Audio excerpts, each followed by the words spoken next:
Nahihirapan ka bang malampasan ang sakit at galit na dulot ng isang taong mahalaga sa iyo? Ang unang hakbang sa pakikipagkasundo ay ang pag-amin sa iyong sariling damdamin. Maglaan ng oras upang iproseso ang inyong feelings bago subukan ayusin ang relasyon. Mahalagang makinig at maunawaan ang pananaw ng taong may atraso sa iyo. Subukang tingnan ang mga bagay mula sa kanyang pananaw. Tulad ng iminumungkahi ni Stephen Covey, seek first to understand, then to be understood. Panghuli, humingi ng tawad at magpatawad.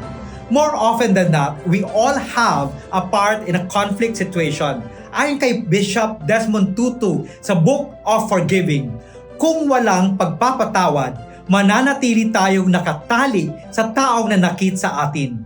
Patunay, ginugulo nila ang ating puso't isipan kahit patulog na tayo. Nagpapalaya ang pagpapatawad sa impluwensya nila sa atin. Manalangin po tayo.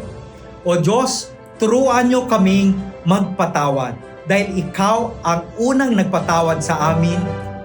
Amen.